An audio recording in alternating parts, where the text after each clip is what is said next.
The room was silent except for the faint hum of New York City beyond the window, but my heart screamed with panic.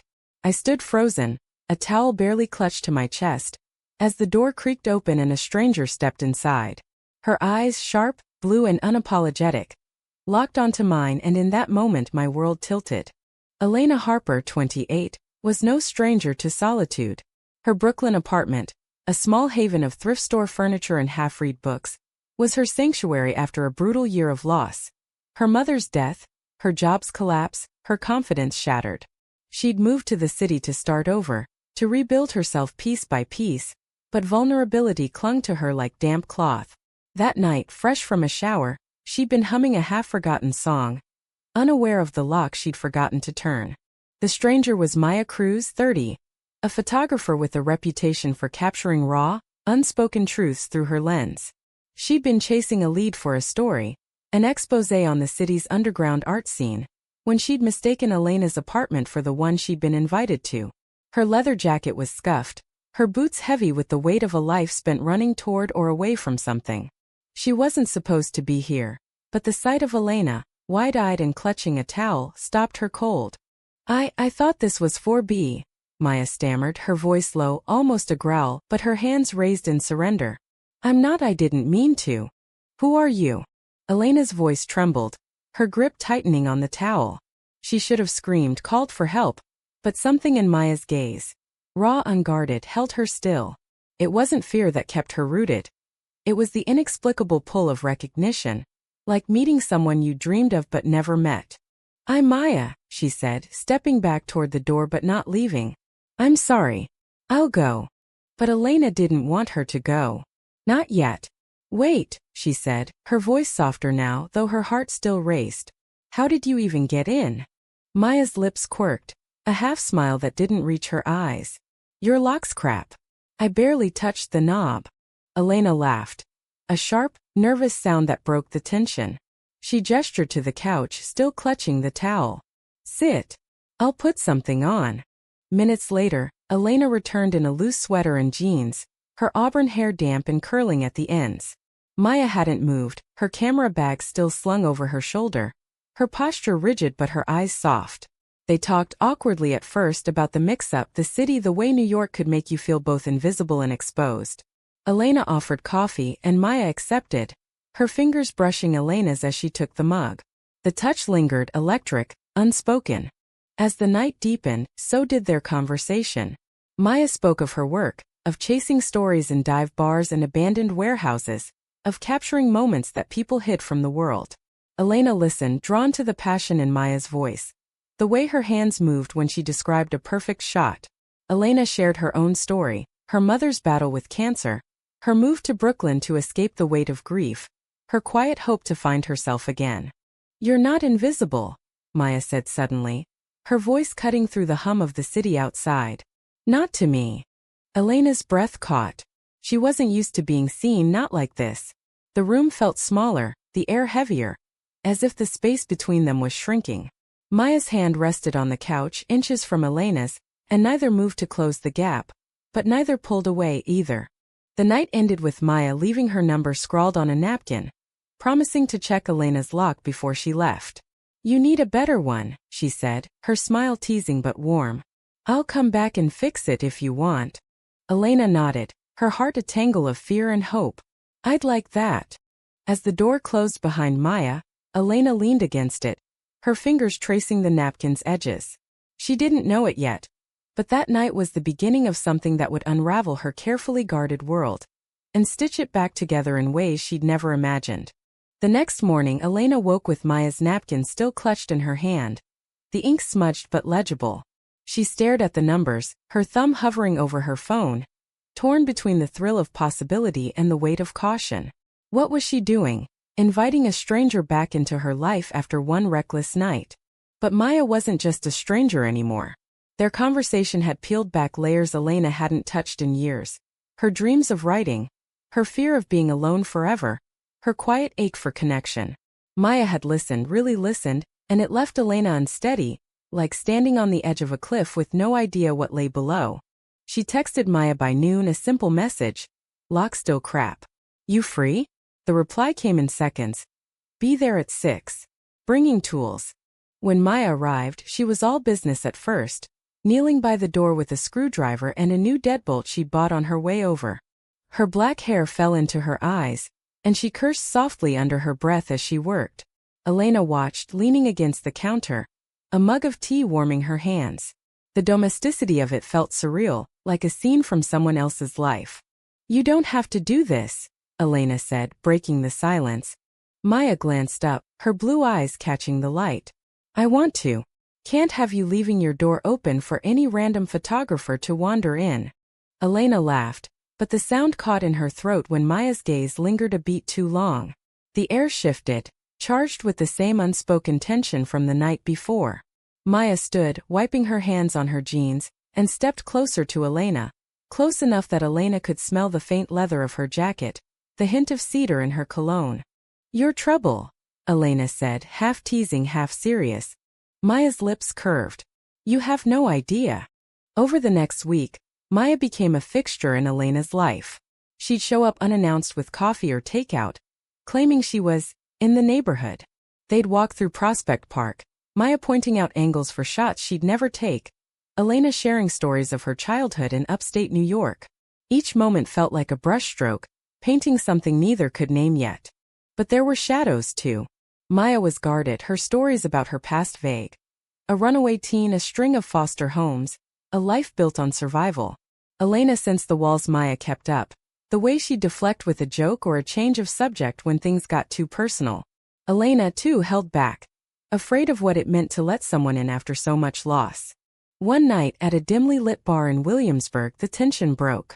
They'd been laughing over a shared plate of fries, Maya's hand brushing Elena's as she reached for the ketchup. The touch lingered, deliberate this time, and when their eyes met, the room seemed to fade away.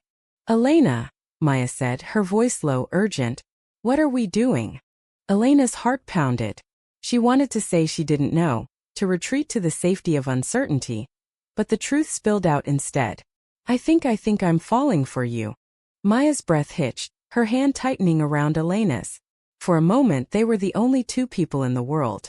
Then Maya leaned across the table, her lips brushing Elena's in a kiss that was soft, tentative, and then all-consuming. It was a promise, a question, a risk, and Elena answered it with every fiber of her being. But the next morning Maya was distant, her texts short, her excuses vague. Elena felt the shift like a cold wind, and doubt crept in. Had she misread everything? Was Maya running from her, or from something else entirely? Elena spent the next 3 days in a haze, replaying the kiss, the way Maya's lips had felt like a spark igniting something dormant inside her. But Maya's silence was deafening. A single text, need some space. Sorry. Was all Elena had to cling to, and it wasn't enough. She threw herself into her writing, a novel she'd abandoned after her mother's death. The words poured out, raw and unfiltered, each sentence a reflection of the ache Maya had left behind. But the more she wrote, the more she realized she wasn't just writing about love, she was writing about fear, about the courage it took to let someone see you, flaws and all. On the 4th day, Maya showed up at Elena's door, her eyes red-rimmed, her leather jacket slung over her shoulder like armor. Can we talk? She asked, her voice barely above a whisper. Elena let her in, her heart a battlefield of hope and hurt. They sat on the couch, the same one where they'd first talked, but the air was heavier now, thick with unspoken truths. I freaked out, Maya admitted, her hands twisting in her lap. That kiss, it was real. Too real. I don't do this, Elena. I don't let people in. Why not? Elena asked, her voice gentle but firm. Maya's gaze dropped to the floor. Because everyone leaves. My mom, my foster families, everyone.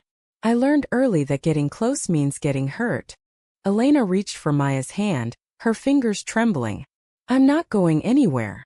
Maya looked up, her eyes searching Elena's face for a lie that wasn't there. You say that now, she said, her voice breaking. But what happens when you see all of me? The mess, the scars, the parts one don't even let myself look at. Then I'll see you, Elena said, her voice steady despite the tears in her eyes. And I'll stay. They talked for hours, unraveling the threads of their pasts.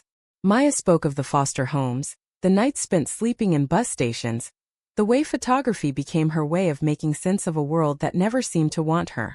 Elena shared her own scars, the grief of losing her mother, the fear of never being enough. Each word was a brick laid in the foundation of something new, something fragile but real. By the end of the night they were tangled together on the couch, Maya's head resting on Elena's chest, their breathing synchronized. It wasn't a fix, not yet, but it was a beginning. The weeks that followed were a dance of vulnerability and trust. Maya invited Elena to one of her gallery showings, a small event in a Soho loft where her photographs hung like windows into her soul. Elena saw herself in those images, not literally, but in the way Maya captured light and shadow, beauty and pain intertwined.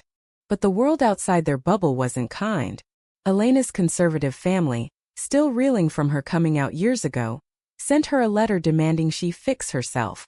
Maya's latest project, an exposé on corruption in the art world, drew threats from people who didn't want their secrets exposed.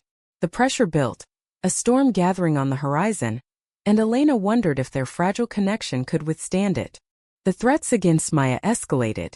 Anonymous messages slashed tires, a brick through the window of her studio. She tried to shrug it off, but Elena saw the fear in her eyes, the way her hands shook when she thought no one was watching. "We need to go to the police," Elena said one night, pacing the small confines of Maya's studio. Maya shook her head, her jaw tight. "They won't do anything. I've dealt with worse." "Then let me help," Elena pleaded. "You don't have to do this alone." Maya's laugh was bitter. "You don't get it, Elena. This is my life. This is what happens when you dig too deep." But Elena refused to back down. She started staying at Maya's studio, helping her sort through evidence for the exposé, documents, recordings, photographs that could bring down powerful people. The work was dangerous, but it brought them closer. Their shared purpose a tether in the chaos. One night, as they pored over files under the glow of a single lamp, Maya reached for Elena's hand. "I don't deserve you," she whispered. Elena cupped Maya's face, her thumb brushing away a tear. "You don't get to decide that." Their love grew fierce, a flame that burned brighter in the face of danger. They stole moments of joy, a dance in the studio to a crackling vinyl record, a stolen kiss in the rain outside a diner, a quiet morning tangled in bed, whispering dreams they were afraid to believe in. But the storm broke when Maya's exposé went public. The article, published in a major outlet, sent shockwaves through the city's art scene. Maya's name was everywhere, and so was the backlash. Elena's family cut her off completely, their final message a venomous rejection of her choices. Maya faced lawsuits, harassment, and a growing sense of isolation.